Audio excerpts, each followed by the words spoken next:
We need to get hyped for this game, Mark. I think a lot of us are sleeping on Arizona. Well, I will say this, and maybe this has something to do with the spread. Where's the spread? Was it at 12? I saw it at 12. 13? Yep. What's the up to the minute? I saw it on ESPN at 12, and they populate their numbers from probably DraftKings or Barstool or whatever. You could shop around and probably get it at, I don't know if it's going to be lower than 12. I got you right here. No, it's 12. It's 12. Wasn't it 13 and a half like a couple minutes ago? It came down. All right, that's interesting. And I think I know why. Cam Newton. I mean, duh. Cam talks, the line moves. Yeah. The Niners are very hurt on defense. They're like very hurt. Do we have the official yet? I'm Randy? looking at it here from Kyle Shanahan's comments from about 28 minutes ago. Okay. For the game, Eric Armstead out. Ross Dwelly out. Javon Hargrave out. Oren Burks out. Elijah Mitchell out. Charvarius Ward questionable. Dre Greenlaw questionable. Okay. Spencer Burford questionable. Aaron Banks questionable. Okay, so offensive line, potentially some issues there. Banks had a tweak in practice. But who practiced today? Well, the guys who were out did not. Obviously. And did Ward practice today? If he's questionable, I would imagine he'd be limited. I don't have the official practice report. This is just, Kyle always opens his press avails with the rundown of the injuries. And, man, that's a long list. That's a lot. So should you still beat Arizona? Sure. You might need to score a little bit more to do it. I do think that the Cardinals might move the ball a little bit. That's a lot of people on defense, especially if some of those questionables go the wrong way. The defensive line will not be the same this weekend. Yeah, Grandy. Update. So practices today. The following guys were limited participants today: Spencer Burford, Dre Greenlaw, Charvarius Ward, and Aaron Banks. Okay, all limited participants. But that's good. That's good. If you get a little participation sensation in there that on a Friday, that's usually an indicator. Thank you. Like, for instance, Tyreek Hill, no practice today. No practice. Yeah. Now, they're listing him as questionable. And because he's a star, they might play him. But if you don't practice on Friday, it's a definite probably not. And so hopefully some of those for the 49ers go the positive way, and they're able to get out there on Sunday. But that's going to affect this football game now. That's a lot of people. Even if you just start with Armstead and Hargrave, and that's a big deal.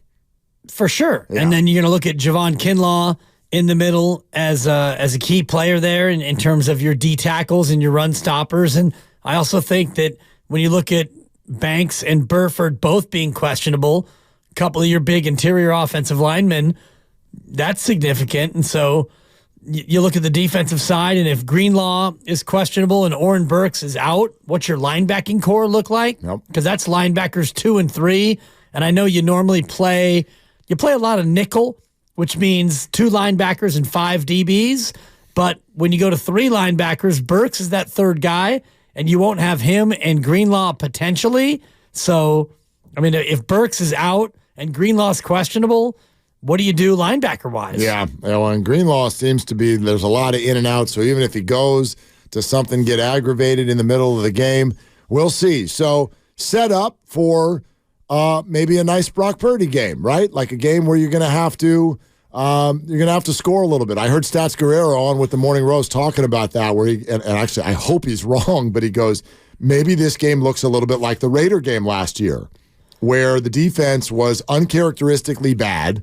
Jared Stidham threw the ball all over the place on the 49ers, and I think the Raiders ended up with 35 points. Is that right? I think they ended up with 35 points in that football game, and the Niners had to win in overtime, 38-35, and Niners had to erase a 10-point deficit, and they had to keep on scoring. But I don't know if this will look like that. Maybe it will, and maybe if it does, I'm not holding out hope. Maybe comments like this one will stop. Cam Newton on the 4th and 1 with Cam Newton podcast. Brock Purdy, but Brock, they're not winning because of him. He's not turning the ball over. He's managing the game. And if we were to put that in its own right as game managers, Brock, Purdy, Tua Tagovailoa, Jared Goff, and really, Dak Prescott. These are game managers. They're not difference makers. And when you say game manager, I'm not asking you to go out and win the game. I'm just asking you not to lose. Not to lose the game. Listen, I don't give a damn what you do. You don't have to score every time. You just don't have to throw a pick every time either. If we're going to really call a spade, a game manager is different than a game changer. Oh, my gosh. It's so exhausting. Is it? It really is. I find it to be so exhausting. What does that mean? That means when you're a game manager, you're out there and you're not screwing it up. And your team is doing well because you're not screwing it up. But when you're a game changer, Mark, when you're a game changer, you're the one. You're the one out there making the plays. You're the one doing what needs to be done to win football games. Isn't what needs to be done managing the game? What is that even? It's just like saying a guy's a system quarterback. Right. It's a way to minimize the impact of a player who's playing very well. We've reached the end of the road. Boys to men. We've reached the end of the road. System quarterback and game manager. What the hell do you even mean? What are you talking about? Explain yourself. Cam out of the league. He explained it. How old's Cam Newton? Cam Newton is 35? 35. Same age as Steph Curry. He'll be 35 in May. 34 and a hook. Younger than Steph Curry. And he can't get a job. Last played in 2021. He was 0-5 with Carolina as a starter. He was when Cam Newton went to the Super Bowl, was McCaffrey on that team? 2015? No, right? That was pre-McCaffrey? Yeah. He was the MVP and he was the Opoi, Offensive Player of the Year. He threw for 3,837 yards. Brock will have more this year. 35 touchdowns, 10 interceptions, and a QB rating of 99.4. Don't forget the rushing part, though. I'm going to get to that. Yeah. And that's adjusted passing. He rushed for 636. How many touchdowns? 10. Good player. That year, he was a really, really good player. Didn't go after the fumble in the Super Bowl, but he's a really good player. Yeah. It's dangerous. This is an incredibly narcissistic quote. To think that you did something that other good quarterbacks, all the guys on the MVP ballot right now, you did something that they're not doing. Like, this is what I would love the opportunity to challenge someone like Cam Newton in this conversation. When you drop back the function of a quarterback, okay? Forget labels and forget your team. You snap the ball, you have the ball. Your job is to move the ball down the field. You move the ball down the field by throwing the football to your teammates. You do it accurately. You do it on time. You do it with good decisions. Sometimes the plan doesn't work out, so you improvise. These are all things that Cam Newton did. They're all things that Brock Purdy does. They are all things that Dak Prescott does. They are all things that Tua Tagovailoa does. What is the difference? What do you actually mean? One quarterback standing there throws the ball down the field. The other quarterback standing there throws the ball down the field. They throw it with accuracy. They throw it deep. They throw it short. They throw it all over the place.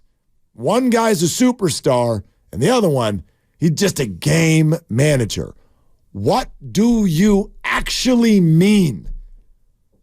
I know what you think you mean. Well, I know what he means. But what do you mean? What he means is the quarterback is not very good.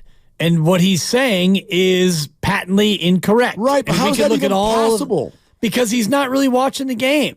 He's looking at Brock Purdy, his draft status, it's draftism, and it's JCPenneyism, as I now call it, because Brock Purdy looks like an aw shucks kid next door, which is what he largely is. He's not big. He's not strong. He's not overtly athletic. He's not anything other than really good. And so Cam Newton looks at him and thinks, well, he's got to be a game manager because, that's all he does really is get the ball and throw it to really good players. And the idea about a game manager. That's quarterbacking. Well, and you're a game manager, and your job, to what you said, is to manage the game. So the play comes into your headset, and you hear it, and it's, okay, 3 wide receivers, 1 tight end, and, we want you to throw to Ayuk if he's open. If not, go to this guy, go to that guy. All right, ready, break. And you get the ball, and you look at Ayuk, and he's covered, and you check it down to McCaffrey, and he breaks 2 tackles and goes 71 yards for the touchdown. And that is somehow your detriment as a game manager because you managed to make a play within the structure of the offense. It's just a cheap way to say that somebody's not very good at being a quarterback, which is patently wrong because Brock Purdy is actually really good at being a quarterback, and he's probably the best in football this year. Well, and I don't even want to make it all about Brock because then, when you're Brock Stan. Okay, fine. No, don't say this about Tua. Don't say this about Dak. They're playing great football this year. Jared Goff is the other one. For winning football teams. Yep. Well, Jared has looked really wobbly the last 3 or 4 weeks, but still, they're playing really good football, and quarterbacking is really hard, and I much prefer it when people who played the position acknowledge how hard it is. Therefore, don't denigrate the other people who are also doing it well. You're listening to 95.7 The Game, KGMZ FM and HD1 San Francisco. Always live on the free Odyssey app, Twitch, and YouTube. And when I say San Francisco, I say San Francisco. Great city. Anyway, I don't even understand it. Are we to believe, Cam, that when you played, there was no system? You didn't have a coach? There was nothing for you to manage? You got in the huddle and went, okay, here's the deal, y'all. I'm amazing, so do whatever you want, and I'll find you. And if I don't, I'll run, and it'll be fine, because I'm amazing, because I am the system. Ready? Break. That's not how it went. So this is disrespectful. You need a rocking chair and a porch is what you need at this point in your career, it appears. You need a corner seat at the bar and a couple of flunkies to sit around next to you so you can tell them your old stories of how great you were, even though there's probably 10 quarterbacks older than you who are still getting a check. I can't stand it when we do this. Why are we so hell-bent on denigrating people? Why? System quarterback, game manager. What does that actually mean? That's nothing different than what you did. And you did it really well for a period of time. Yeah, for a long time. And then you didn't. Well, and he was a game manager. And then you're out. If you want to look at his stats, and if you look at his yards per game at 218.8 for his career, that's lower than Brock Purdy. And I'm sure it's lower than Tua. And it's probably lower than Jared Goff. So if we want to talk about game manager, Cam Newton was a game manager. He was a one-read quarterback. And if that one read wasn't available or open, he would pull it down and run. And it's because he was a great athlete that he was able to do that for the better part of 11 years in the NFL, including one with New England. And you were incredibly talented. And that's why you were able to be the quarterback that you were. It wasn't because you could read the field like Brock Purdy, because you couldn't, and you couldn't throw it like Tua or Jared Goff because you weren't that good of a passer. So Cam Newton, you were as much of a game manager as any of these guys. You're really onto something, actually. This is what this is. So you've got a guy, and I remember, I'll never forget it. I covered this college symposium thing down at UCLA. Thank you, Grandy. I covered this college symposium thing, and it was all the players who were about to be drafted came and had this skills session day. Kaepernick was there. Same year, I think. At the end of the event, all of the players met at the 20-yard line in a big circle. And there was one head that just poked up above all the other players. And I'm these are gargantuan human beings. These are the people who are going to be drafted to go play in the NFL. Right. But there's one head and a set of shoulders. One head. One head. Just sitting out like it's stuck out like a sore thumb. And from far away, I'm like, who is that? Oh, that's Cam. This guy had physical gifts that dwarf almost any human being that have come into the NFL in the last 20 years. Yet, he's being outproduced by little people from Iowa State. And that bothers him. So now we have to explain it away because you never won the Super Bowl and because before the age of 35 and quite frankly before the age of 33, you were out of the league. You got replaced by Mac Jones. Who? Mac Jones. So now we've got to go find reasons why people who have fewer physical gifts have done more with them than you did with your unbelievable physical gifts. That's my read on this situation. And so we use labels. We use labels like this, which I've decided don't even exist. That, like, game manager and system quarterback, next time I hear anyone say it from now until forevermore, like, dismissing. Well, Kurt Warner dispelled that on our show when he said that they're all system quarterbacks. And I think that the game manager label is largely the same to me in terms of if you really think about what a game manager is, it should be complementary. Alex Smith was the original game manager, and he was a winning quarterback because he managed to win games. And isn't that what you're supposed to do? Yes. Jimmy Garoppolo with the Niners was a game manager, and he managed to get his team into the Super Bowl, and he almost managed to win a Super Bowl. So I think we need to shed the negative connotations of that label. I know it's hard, and system QB is the same thing, but Brock Purdy is a system quarterback, and that's a compliment because he's playing in a system that is a lot of 21 personnel, 2 running backs and 1 tight end, or 1 running back and 2 tight ends, or however they want to scheme it. And Brock Purdy's really good in that system, and that is all you can ask him to do.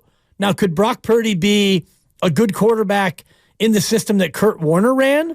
We don't know that. But Kurt Warner himself said to us on this very show that he was a system quarterback, and the system that he liked was what Dick Vermeil ran in St. Louis with the greatest show on turf, which was a lot of 10 personnel, 1 running back, no tight end, 4 wide receiver, give me the ball and let me air it out to Ashair, I can't remember his name. I get confused. Oh, the one in Tennessee now? Yes. No, the one who was with St. Louis. It was Bruce. Oh. It was Holt. Zahir Hakeem. Thank you, Yes. Zahir Hakeem. I totally butchered that. And Marshall Faulk. When he went to New York, Kurt Warner did, and they ran a different system. All of a sudden, he wasn't a system QB because he couldn't run that system. Yeah. You know who needs you to run the system? Every coach in the league. Exactly. You better run the system or else you get cut. You're not allowed to be on the team. Let's go out to the phones on this. 888-957-9570. Tim Kawakami in less than 10 minutes. Steve Kerr in less than an hour. Slots and Coffee in the Bay. Hello, Slots and Coffee. What are you doing? Hey guys, how you doing? Stuck in traffic right now. Sorry to hear it. No, it's all good. I got a few things that I need some, maybe even some feedback from you guys, because maybe I'm just strong here, but I hear everyone comparing Brock Purdy everywhere across the road, asking who we want to throw a ball for us, whether if it's Pat Mahomes in a situation. We got Cam Newton saying what he's saying. But at the end of the day, I see we're comparing Brock Purdy to guys who've been in the league 4 or 5 years, and he's only been in the league really systematically 1 year. Okay. How are we comparing him to these guys at this level? Why aren't we comparing him to the C.J. Strouds and maybe even guys like Kyler Murray? Because to me, Kyler Murray seems more like a comparable status for Brock Purdy. But even today on First Take, someone said that they would rather give the ball to Kyler Murray instead of Brock Purdy. Well, that's fine. I mean, debate shows, whatever. I guess you can consider us one. I don't really see it as the same, but they're like a lot of shows are setting out to get the hair on the back of your neck all stood up, like that. You know what I mean? And they know. We did this conversation a few weeks ago. Brock and Slots and Coffee. Thank you. Brock Purdy is good for business. These companies, these shows, they understand. They understand what rates on social media and then they go back to the well. Colin Cowherd, I have a ton of respect for the show. The whole show is usually about 8 people. Right. For years. LeBron, Brady, Westbrook. He found Mayfield, right? And it's like you go to the well, and then you see that the well is filled with gold. So hang out in the well. Yeah. Whenever possible. Dak, I'm sure, is another one. Brock Purdy is one of the people this year. He's one of the people that's good for business because he is a player that has all kinds of opinions attached to him across the board. So we're going to keep going back. Right. We go back for a different reason. He's the quarterback of our football team. But from a national standpoint, it's easy because is he any good? Well, yeah, he's good. Well, is he really good? Why is he good? Is he good, though, or is it the system? Yeah, and that's why. How that's is he that good when he was drafted where he was drafted? Well, it's because of the system. Well, is it the system? Is he a game manager? All the different ways you can disparage him. Answers yes to everything. Well, then you look up, and it's like, well, a lot of these arguments are going by the wayside because he's now number 2 in yardage, number 1 in rating, number 1 in yards per attempt. And, right. Yeah. He's stacking good game after good game. And, it becomes less of a debate. And now the debate is he the MVP? And now that gives whole new life to, no way is he the MVP. And it all feeds that same narrative of who couldn't be a good quarterback in that system with that coach, with that team. Don't know, don't care. Doesn't matter. That's not how it works. Right, but that's where the argument, that's where the debate shows want to live. Like, I hate to sound like an elementary argument, but, too bad, so sorry. So sad. He's going to win the MVP if he wins these next 4 games and plays well because that's how it works. So as far as who you should compare him to anybody you want. You know what I mean? Like, I get what Slots and Coffee is saying. Like, as far as where his career arc is, compare him to other young players who are in year 1, 2, or 3 or whatever. And that's fine. But if you're going to be in the MVP conversation, then yes, you also have to compare him to Lamar Jackson and Dak Prescott and Patrick Mahomes and Jalen Hurts. So that's fine too. I don't even think we need to have a conversation about career arc and like, oh, don't compare him to people 5 years in the league as if he's been here 5 years in the league, or don't say Joe Montana because his career doesn't matter. Just look at this year. Right. This year, he's been the best quarterback in the league. And this could be a flash in the pan. This could be his only MVP season. This could be the start of many more of this to come, but we don't know any of it. So just enjoy what you're seeing.